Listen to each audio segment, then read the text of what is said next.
Dray andro iny a, nisy mpanjaka nanana zanaka vavy 12, miara-miaina anaty efitrano iray lehibe izy 12 vavy.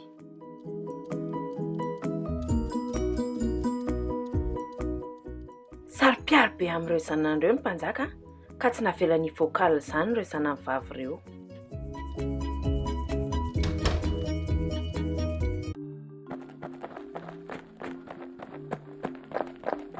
Fa maraina, tsy hay hoe maninona, fa lasa tota simba foana kiraron'izy 12 vavy. Dia hividiana mpanjaka kiraro vaovao isan'andro izy 12 vavy. Fa mitovy ihany ny zava-miseho ny ampitsony iny. Simba indray ny kiraron'izy 12 vavy. Lehibe ny mpanjaka dia nanontany tena sy ireo manam-pahaizana tao amin'ny fanjakana hoe nahoana loatra dia hozy ny mpanjaka. Tsy possible kosa e. Ahoana ny kiraro vao vidiana androany dia simba raha pitso? Tena very hevitra koa ry mpanjaka. Hozy ny mpanjaka ny farany. Izay olona mahavaovà sy mahita fanazavana amin'ity kiraro simba lafo ity dia mahazo makavadina ny ray amin'izy 12 vavy ireo izay tiany mihitsy dia mety lasa ho mpanjaka rehefa maty Fa izao 3 andro ihany no meko. Vao tsy mahavaovà anaty 3 andro ilay olona dia alefa ampigadrana mandra-pahafaty. Dia maro ny tovolahy na printsy avy any amin'ny fanjakana hafa mihitsy aza tonga hitady fanazavana ho amin'ny mpanjaka. Nikaroka ka nikaroka fa na handeha ny andro tsisy navaovà ilay mistery. Voahelika tsikelikely tany amin'ny figadrana ireo tovolahy. Nefa ny kiraron'izy 12 vavy mbola simba foana isa-maraina. Dray andro ary nisy tovolahy olon-tsotra ohatrantsika izao ihany dia tapa-kevitra ny handeha hanampy ny mpanjaka hamaly mistery. Teny an-dalana izy nahita ramatoa efa antitra fa sady malotoloto fiakanjo. Salama tovolahy, tena vizaka sirana be izany, mba misy mofo azo hanina ve any? Dia nomen'ilay tovolahy tsara fanahy izay sakafo rehetra nisy tany aminy. Falery ilay ramatoa mpangataka. Izay olona nandalo teo rehetra tsisy niatra anazy na ray ary.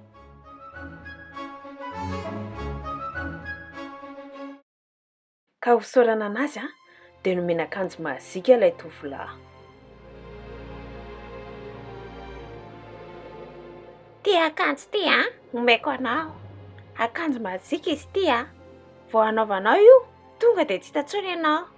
Rehefa tonga amin'ny sasak'alina dia anaovy ty. Dia andana makao amin'ny hevitra izy 12 vavy dia voavahanao ilay mistery. Fa tandremo aza misotro zavatra omena izy 12 vavy. Mety fandrika io. Dia lasa ilay tovolahy tsara fanahy nandeha any amin'ny rova. Tonga teo am-bavahadin'ny rova izy dia nilaza tamin'ireo mpiandry vavahady hoe tonga hamaly mistery koa. Ny alin'iny rehefa niandry varavarana teo alohan'ny efitran'izy 12 vavy izy dia tamy avy any ny ray amin'izy ireo. Tsy fisaka be ve? Ty misy ranom-boankazo aloha adin'ilay tovolahy ilay afatra ilay ramatoa mpangataka dia sotroiny tokoa ilay ranom-boankazo. Tsara dia lasa te hatory tampoka izy.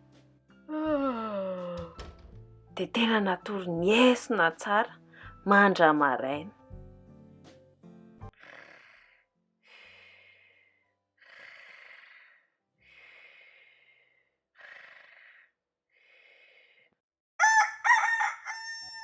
Noho ny fo izy maraina dia tadidiny tampoka. Tokony miakanjo an'ilay akanjo mazika dia miditra ao amin'ny efitran'izy 12 vavy.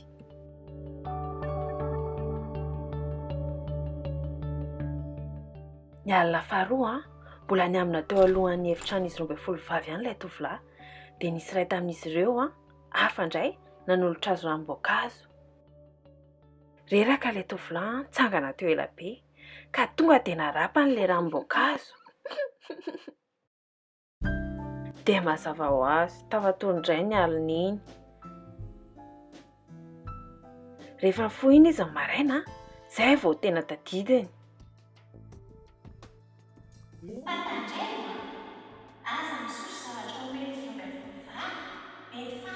Mety misy fanafody mampatory angamba ilay ranom-boankazo sotroko. Tonga tampoka tao an'efitra ny mpanjaka. Nomeko 3 andro ianao efa 2 andro izay lasa. Mbola tsy voavahanao ihany ilay mistery. ka raha iandry sisa tavela dia voaheloka mandrapahafatiny ampigatrano ianao. Vao vita izay dia lasa mivoaka ny mpanjaka. Tsy maintsy voavahandro any izany io. Dia ny alina fahatelo ny andro varavarana teo alohan'ny efitrisy 12 vavy indray ilay tovolahy. Ohatran'ny mahazatra nisy iray tamin'izy ireo tonga nanome ranom-boankazo.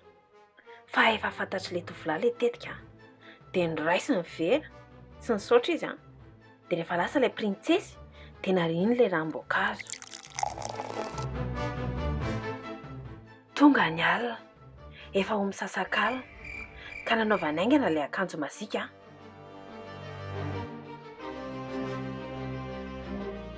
Nivoainy ary varavarana dia gaga izy raha nahita fa nianjaika daholo ireo Printsesy 12 vavy.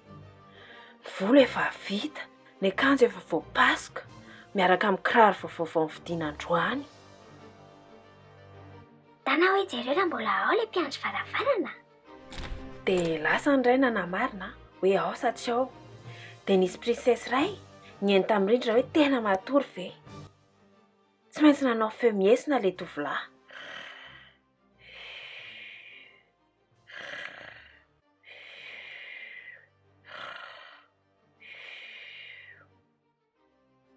Ilay zokony indrindra nanisaka fandriana dia avy eo nitehaky ny telo.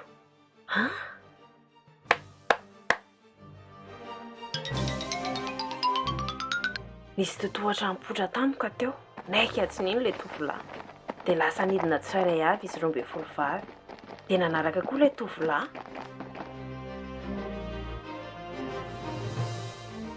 Dia nidina tohatra firy angamba ireny. Zao isa-tsony fa be dia be. No nidina dia vao hitsaka tampoka ny akanjo ilay Printsesy tany amin'ny farany indrindra. Way, nisy nanitsaka ny akanjoko. Asa daladala, ianao rery ny any amin'ny farany any. Rehefa nivoaka an'ilay totohatra dia tonga tanaty ala. Nandalo azo misy raviny volafotsy ry zareo. Dia nakaratsaka azo iray tamin'ireo ilay tovolahy. Avy eo tonga teny amoron-drano ry zareo. Teo ambony io rano io nisy sambo 12 miendrika volopotsy. Dia ao anatiny misy printsy tsirairay avy.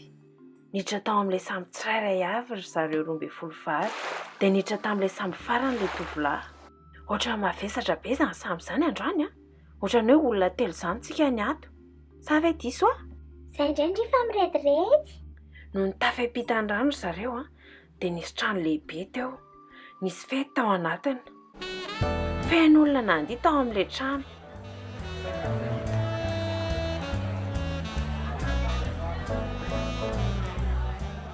Vao niditra tao amin'ilay trano ry zareo dia nanomboka nandihy. Tsy nijanona nandihy mandrakalina. Simba mihitsy ary ny kiraron'ny zareo ny hafarany. Fanaona be ilay tovolahy nefa sakafo be ny tao. Dia niraisiny ilay mofomamy ary nohaniny. Hitan'ilay Printsesy iray. Way, ambin'ny ianareo dongevana amin'ny rivotra ilay mofomamy. Ishi, asa mirediredy. Dia naka kaopy volamina teo amin'ny latabatra ilay tovolahy dia narotsany tao amin'ny kitapony. Dia nandihy ry zareo 12 vavy mandra maraina. Dia nody amin'izay ny ampitso maraina iny.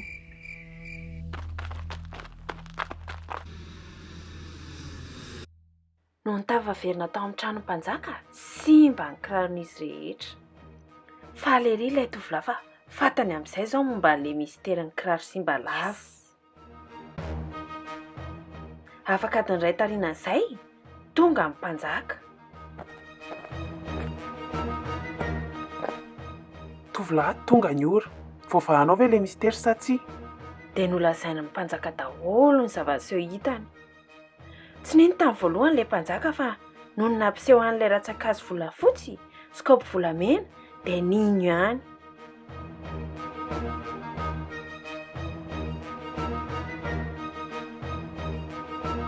Tazona ny teniny ilay mpanjaka ka afaka nisafidy izay tiany alaina vady ilay tovolahy.